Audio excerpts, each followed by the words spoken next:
ډوډۍ آداب ازدکا. اول بسم الله وایا. انسا اول بسم الله وایا. سمی بیا کل بیمینک وکل مما یلیک.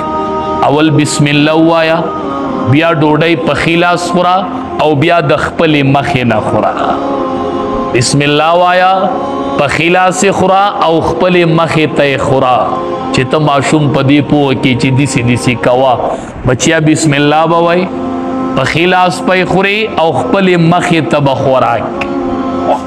په بل موقع بیا نور خوراک راوړلی او هغه مختلف قسم.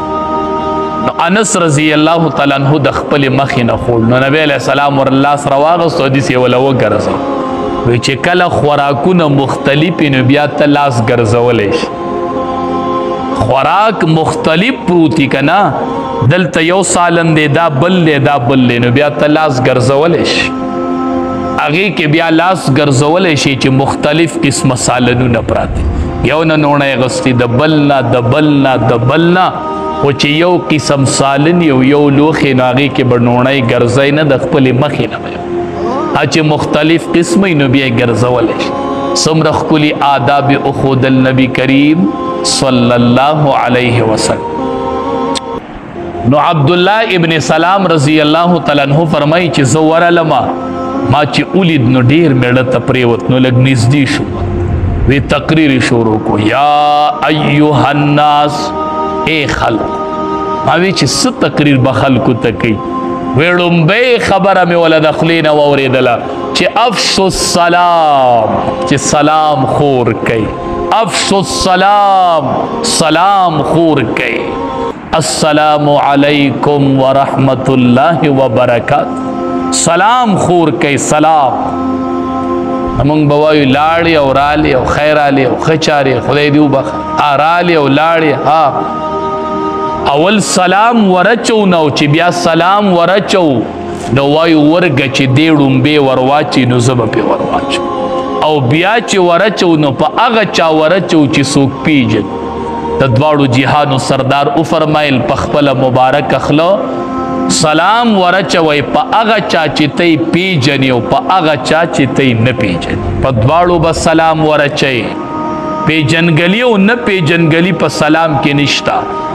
امام الانبیاء له چې به کله ماشوم مخې له ورغې نو په ماشوم بم په نبی کریم صلی الله علیه وسلم باندې په سلام کې چرته نه ومخکې شي. سلام به ورچې که پیژني او که نه پیژني، بل په سلام کې به مخکېوالی کوي. د دواړو جهانو سردار فرمایي البادئ بالسلام بریء من بدأ بالسلام بریء من الکبر. چا چې په سلام باندې مخکېوالی کو دی به د تکبر نه پاک، دی به د تکبر نه خلاصي. څومره لویه ګناه. نو سلام به ورچئ چې په لاره څوک مخې له درشي. السلام علیکم ورحمت الله وبرکاتہ. که پیژنې او که نه پی په نوم به سلام نه ورچئ. دا د اخرې زمانې نښه ده. مونږ وایو مولي صاحب سلام علیکم، نه دا مولي صاحب پکې ولې وایو؟ اجي صاحب السلام علیکم، دا د اخرې زمانې نښه ده چې په نوم به خلک سلام ورچئ. نه نوم بنالې پلانکیا السلام علیکم، پلانکی ته څه ضرورت؟ السلام علیکم. په نوم سره سلام ورچول دا د اخرې زمانې نښه ده. نو سلام به په نوم نه ورچئ. السلام علیکم. ړومبۍ خبره یې دا وکړله چې افشو السلام، مې تقریر اورېدو.